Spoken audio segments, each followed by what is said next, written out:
Hi viewers, இந்த வீடியோவில் ஆசிரியர் தேர்வு வாரியம் மிக விரைவில் நோட்டிஃபிகேஷன் ரிலீஸ் பண்ண போகிறாங்க. ஸோ இதை பற்றியான தகவல் வந்து நேற்றைய நம்மளுக்கு ஒரு பள்ளிக்கல்வித்துறை வந்து சொல்லியிருந்தாங்க. என்ன தகவல் அப்படின்னா, செகண்ட் கிரேட் டீச்சரோட நோட்டிஃபிகேஷன். இதை பற்றின தகவல் முன்னாடியே வந்து யூஜிடிஆர்பி வந்து ரிலீஸ் பண்ணும்போதே 1000 வேக்கன்சி வந்து இன்ஃபர்மேஷன் நோட்டிஃபிகேஷன் வெளியே வரும் அப்படின்னு சொல்லியிருந்தாங்க. அது மட்டும் இல்லாமல் இப்போ வந்து 500 போஸ்டிங் வந்து இன்க்ரீஸ் பண்ணியிருக்காங்க. இது வந்து பார்த்தீங்கன்னா மிக குறைவான ஒரு வேக்கண்டா விஷயம்தான்.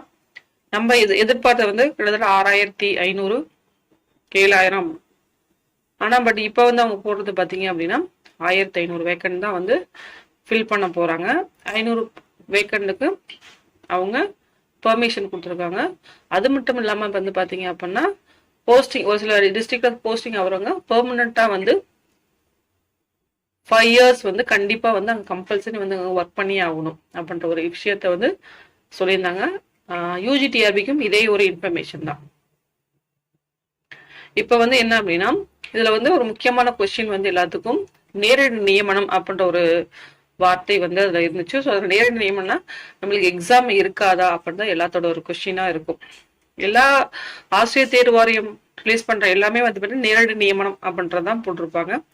ஸோ நேரடி நியமனம் பிஜிடிஆர்பி எடுத்து நேரடி நியமனம், அதே மாதிரி பிடி அசிஸ்டன்ட் எல்லாமே நேரடி நியமனம் அப்படின்றது ஒரு எக்ஸாம் வச்சுட்டு டைரக்டா சர்டிபிகேட் வெரிஃபிகேஷன் பண்ணி அடுத்தது போஸ்டிங் ஆகுறது தான். அதான் நேரடி நியமனம். ஸோ நேரடி நியமனம் அப்படின்றதுனால நம்மளுக்கு எக்ஸாம் வந்து இருக்காதா, சீனியாரிட்டி முறைப்படி தான் நம்மளுக்கு வந்து போஸ்டிங் போடுவாங்களா அப்படின்ற பல கருத்துக்கள், பல கொஷின்ஸ் நம்மளுக்குள்ள தோணுது. ஸோ நேரடி நியமனம் அப்படின்றது நம்மளுக்கு பார்த்தீங்க அப்படின்னா எக்ஸாம் வச்சு, காம்படிட்டிவ் எக்ஸாம் வச்சு அதுக்கான சிலபஸ் வந்து கெசட்ல இருக்கு. செகண்ட் கிரேட் டீச்சருக்கு 5th வரைக்கும் ஒரு சிலபஸ். இப்போ எல்லாமே தமிழ், இங்கிலீஷ், மேக்ஸஸ் எல்லாமே படிச்சாரு. ஓகேங்களா? ஸோ இந்த ஒரு தகவல் வந்து ரொம்ப இம்பார்ட்டன்ட். வந்து புரிதல் வந்து கரெக்டாக நம்ம புரிதல் இருக்கணும். ஸோ அதனால வந்து பார்த்தீங்க அப்படின்னா இந்த செகண்ட் கிரேட் நோட்டிஃபிகேஷன் மிக விரைவில் நோட்டிஃபிகேஷன் வந்து ரிலீஸ் ஆக போகுது. அது மட்டும் இல்லாமல் ஆனுவல் பிளானும் நம்மளுக்கு இன்னும் வரல. ஆனுவல் பிளானில் என்ன ஜாப் இருக்கு அப்படின்றது இன்னும் வந்து லிஸ்ட் அவுட் நம்மளுக்கு கிடைக்கல அப்படின்றது ரொம்ப ஒரு முக்கியமான ஒரு விஷயம். ஸோ இந்த ஒரு நோட்டிஃபிகேஷன் நேரடி நியமனம் நம்மளுக்கு எக்ஸாம் வந்து கண்டிப்பா வந்து கண்டக்ட் பண்ணுவாங்க ஆசிரியர் தேர்வு வாரியம் மூலியம். அது ஒரு நேரடி நியமனம் அப்படின்னா பள்ளிக்கல்வித்துறையே வந்து அவங்க டைரக்டா வந்து அப்பாயின்மெண்ட் கொடுத்துடலாம், எக்ஸாம் இல்லை அப்படின்னா. இப்போ ஆசிரியர் தேர்வு வாரியம் அப்படின்ற அந்த ஜிஓல வந்து அங்கே மென்ஷன் பண்ணியிருக்காங்க. ஆசிரியர் தேர்வு வாரியமே வந்து பாத்தீங்கன்னா ஒரு நோடல் ஆஃபீஸ். அவங்க வந்து எக்ஸாம் கண்டக்ட் பண்ணி கொடுக்குற ஒரு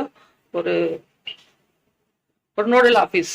இப்போ எல்லாமே வந்து டிபெண்டிங் அப்பாண்டி டைரக்டா எதுவுமே வந்து கவர்மெண்ட் வந்து பண்றது கிடையாது. எல்லாமே நோடல் ஏஜென்சிக்கு அவங்க கொடுத்துறாங்க. அவங்க வந்து எக்ஸாம் கண்டக்ட் பண்ணி அந்த ஸ்கோர் போர்டை, சர்டிபிகேட் எல்லாத்தையுமே கலெக்ட் பண்ணி அவங்க அந்தந்த டிபார்ட்மெண்ட் கொடுத்துறாங்க. அதுக்கப்புறம் தான் அவங்க போஸ்டிங் போறது இண்டிவிஜுவல் டிபார்ட்மெண்டா இருக்கு இப்போ.